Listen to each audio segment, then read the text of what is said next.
est-ce qu'aujourd'hui, on aurait pu se poser la question si l'arbitrage, ou l'arbitre, si on peut dire ça comme ça, a gâché la fête de ce match, Joël? Non, je ne vais pas prendre la responsabilité de dire ça devant Roland quand même. Mais non, je pense qu'il a fait son boulot. Toute la compétition, on a vu, tout le monde était contre l'arbitre, avec l'arbitre, on ne comprenait pas pourquoi il n'a pas sifflé ceci, cela. Ça fait partie des grandes compétitions, ça fait partie du jeu, ça fait partie du football. On est d'accord ou pas, pour le coup, il a fait ce qu'il avait à faire, il a pris les décisions, comme le dit tout le temps Roland à Nostafoot. Le seul décisionnaire sur le rectangle vert, c'est l'arbitre. Donc à partir du moment où il prend les décisions, on peut contrecarrer les décisions après le match et faire des demandes de rectification de XY, mais pendant le match, c'est lui qui décide, même en visionnant la VAR. La VAR est là pour l'aider, mais la décision finale lui appartient. Donc non, je pense que l'arbitrage, en tout cas Roland, il a été juste ou pas? Oui, il a été juste. Il a été juste, il faut être honnête, parce que on peut revenir un peu en arrière. C'était l'arbitre du match d'ouverture. Effectivement. En Comore. Et c'est lui encore qui fait la finale. Est-ce qu'il inspirait confiance? Oui. Oui. Il inspirait confiance. Si on regarde bien le match, il a fait un bon match. Je ne dirais pas un grand match, parce qu'après, il y a des décisions. Je dis l'arbitrage, ce n'est pas une œuvre parfaite. Il y a forcément, on s'attend à ce que dans un match, un arbitre fasse une ou deux erreurs. Mais ce qu'on regarde, est-ce que sa décision impacte le résultat final? Quand on regarde ce match-là, la seule décision, sinon les deux, dont on aurait pu dire ça aurait pu changer l'impact définitif du match, c'est le but refusé, selon le but refusé du Sénégal. Mais quand on regarde bien, l'arbitre a sifflé avant. Mais c'est ça, donc c'est même pas un but refusé. C'est même pas un but refusé. Il était très proche, il a vu qu'il y avait une poussette de l'attaquant sénégalais et il a sifflé automatiquement. Il n'a même plus regardé si on marque après. Parce que même avant que ça ne marque, il y a eu d'abord un touché avant que quelqu'un d'autre ne reprenne la balle pour que ça marque. Ça aurait pu être comme un hors-jeu sifflé, le hors-jeu aurait annulé les actions d'après. Exactement. Dès que l'arbitre siffle, le match s'arrête, tout ce qui suit après, ça n'existe plus. Voilà, maintenant on revient sur le penalty. C'est là où je dis, je vais bien expliquer l'affaire de la zone grise. La zone grise, c'est des décisions qu'on prend où on peut accorder 50%. Oui, on est d'accord, 50%, on n'est pas d'accord. Donc, mais l'action du penalty, s'il y a penalty. Mais oui. Pour moi, il y a penalty. Moi aussi, pour moi aussi. Il y a penalty, il n'y a pas à discuter. Mais là où je comprends la réaction des Sénégalais, on est pratiquement à la 94e minute. On est à la fin du match. C'est difficile à accepter ce genre de décision. C'est là où on dit, il faut de grands arbitres pour prendre des grandes décisions. Et ça, c'est une décision difficile et il a eu le courage de prendre cette décision. Vous avez toute la contestation. Il y a eu, puisque dans cette partie-là, il a dû entendre ce qu'il n'a jamais entendu dans sa vie. Il a dû entendre des choses. C'est sûr, des joueurs, des coachs, de part et d'autre, forcément. Il est resté serein. Il est resté serein. Il allait regarder là. Vous avez vu qu'il n'a même pas mis du temps sur la VAR. Il n'a même pas mis du temps. Quand il allait regarder, tout de suite, il a dégagé un espace par penalty. Il était sûr de sa décision. Donc après, c'est vrai, on peut regarder en arrière, parce qu'aujourd'hui, les gens ont voulu regarder, là je suis d'accord avec Nasser, quand il a dit, on cherche forcément des préjugés par rapport au pays organisateur. Et c'est vrai que ça arrive généralement en Afrique blanche, on a l'impression qu'on les favorise. Ils ont ce qu'on appelle dans l'habitat un home advantage. Ce n'est pas forcément le cas. Il y a des matchs sur lesquels je peux ressortir pour dire, oui, peut-être là, ils ont eu un petit coup de pouce. Maroc-Tanzanie, on peut le dire. Sur la dernière action non visualisée à la VAR. Sur le match Mali-Maroc, la faute faite par Amrabat où il marche carrément sur le pied du joueur. Mais après, ça reste, je dirais, des décisions d'arbitrage. Est-ce qu'ils ont vu? C'est pour ça qu'on dit que l'arbitre prend les décisions en fonction de ses capacités physiques, visuelles et, je dirais, psychologiques. Est-ce qu'il était à la bonne position? Est-ce qu'il a vu? Parce que je reviens encore sur cette action du Mali-Maroc. C'est une caméra comment on appelle, amateur qui prend l'image. Vous voyez? Donc c'est pour dire que peut-être même que la VAR, à ce niveau-là, techniquement, la caméra n'a pas fonctionné, ou bien c'est passé rapidement, ils n'ont pas vu et tout ça.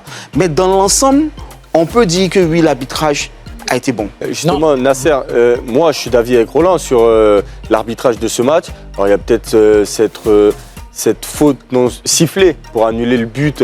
On a bien compris que le but même n'avait pas lieu d'être vu que la faute avait été déjà sifflée en amont. Pour moi, l'arbitre a fait un bon match tout au long de cette finale. Le pénalty sifflé en faveur du Maroc était légitime. Pour moi, il n'y a même pas de 50-50 parce qu'effectivement, il y a faute. Non, mais il fait le geste, malheureusement, il y a Malik Diouf. Mais est-ce que ce n'est pas plus les joueurs qui ont peut-être gâché la fête plutôt que l'arbitre? Mais justement, et c'est pour ça tout à l'heure tu disais que je dilue. Non, je dilue pas du tout la victoire du Sénégal, mais je dis que peut-être c'est la petite tache noire. Ouais. Au fait, à ce moment-là, et c'est pas les joueurs même, c'est parti de Pape Thiaw, parce que c'est lui-même qui a demandé. Hein, on l'a vu avec de grands gestes demander à ses joueurs de sortir. L'arbitre a été très loin, mais alors très très loin d'être scandaleux sur ce match. Je ne vois pas clairement. quelle est la faute d'arbitrage qui fait vraiment basculer le match. La seule petite chose, peut-être, qui pourrait faire un petit pincement au cœur, c'est de se dire pourquoi il a sifflé cette faute assez tôt dans la surface de réparation marocaine et qui n'a pas laissé l'action se terminer. Mais bon, on ne va pas demander à l'arbitre, sur chaque coup franc qu'il estime, de laisser l'action aller jusqu'à un but et revenir après pour regarder à la VAR s'il y avait faute ou pas. À un moment, il prend ses responsabilités. Il a estimé qu'il y avait poussette sur Hakimi, ce qui d'ailleurs, on n'est même pas sûr que même si la VAR, s'il avait laissé l'action se terminer et que la VAR lui faisait appel, on n'est même pas sûr qu'il n'allait pas siffler faute, hein, parce que ça, là, ça peut se... Ouais. On peut siffler faute sur une action comme ça. Ou pas. Ouais. Voilà, mais honnêtement, c'est pas du tout scandaleux de siffler une faute aussi là, sur cette poussette sur Hakimi. Tu vois, c'est vrai qu'ils sont au duel. Pour moi, c'est un duel Hakimi perdu par Hakimi. Hein. Oui, d'accord. Donc, allez, 50-50. Ouais, voilà. OK, mais tu vois que c'est pas scandaleux du tout qu'il ait sifflé la faute là et qu'il n'ait pas laissé l'action se terminer, parce que bon, à un moment donné, l'arbitre, il est aussi là pour siffler. Hein. C'est pas la VAR qui va tout faire non plus. Effectivement, félicitations à M. Ndala, hein, qui a fait, comme Roland le disait, il faut du courage pour arbitrer une finale face au Maroc, pays hôte. Il faut surtout de l'expérience, et puis en plus cet arbitre est en route pour le mondial, quoi. Il est déjà parmi les arbitres qui vont arbitrer le mondial bientôt. Alors je pense que si la commission d'arbitrage a choisi cet arbitre-là, c'est parce qu'il inspirait confiance à tout le monde. Voilà. Et vous parlez de Pape Thiaw, rapidement avant qu'on marque une courte pause. Personnellement, à titre personnel, sa réaction pour moi a été décevante. On peut la comprendre parce qu'il y a de la frustration, mais en tant que sélectionneur, ça engage quand même un pays. C'est ça. Parce que le pays aurait pu s'exposer à de lourdes sanctions, peut-être interdiction de compétir lors des compétitions internationales. On a vu la sagesse de Sadio Mané, d'Idrissa Gana Gueye, de le rappeler à l'ordre peut-être. Est-ce qu'il n'a pas perdu un peu son sang-froid à ce moment-là? Non, mais c'est d'autant plus décevant qu'il n'y a pas de scandale, au fait, qui puisse justifier ça. Il y a pénalty. Mais c'est de la frustration, peut-être. Tu vois, mais la frustration, en fait, sa réaction est disproportionnée. Après, nous, on se dit effectivement de nos retours, quand on regarde le match comme tout le monde à la maison, on se dit c'est à cause de ça. Ok, très bien, mais en attendant, exactement, les deux coachs, on a bien vu, hein, qui se sont un petit peu pris le bec, etc. C'est vrai. On ne sait pas si qu'est-ce qui s'est dit, s'il y a des propos qui ont peut-être dépassé un petit peu les bornes. On ne sait pas, mais moi, je suis partisane des coachs qui prennent des décisions fortes. Après, l'art et la manière, ça n'engage que chacun et l'appréciation de chacun. Après, Pape Thiaw, pour moi, en tout cas sur la fin du match, au-delà de peut-être avoir manqué de sang-froid, je suis quand même contente qu'il ait pris cette décision forte, parce qu'il en faut dans le football africain. Non, mais ça aussi, c'est... Non. En dehors,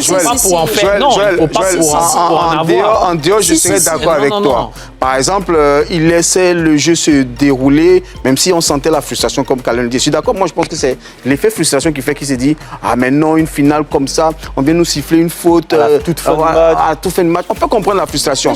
Mais il y a des règles, comme je tiens à le rappeler, il y a des règles.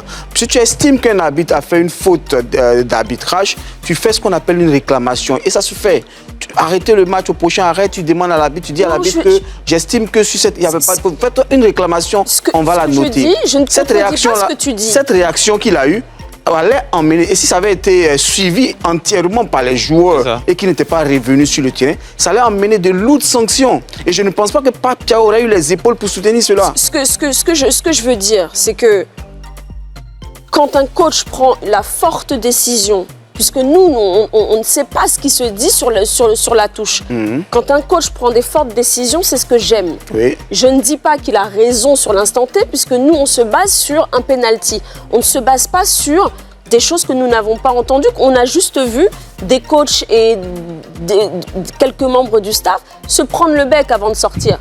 Qu'est-ce qui s'est dit à cet instant-là? Peut-être qu'il y a eu des propos qui ont dépassé les bornes et qui ont fait Papcha prendre cette décision. Peut-être que c'est même pas le penalty finalement. Nous on se dit ça, mais peut-être que c'est pas le cas. Oui, mais après, s'il y a des on espère avoir justement plus d'informations dans les jours à venir. Peut-être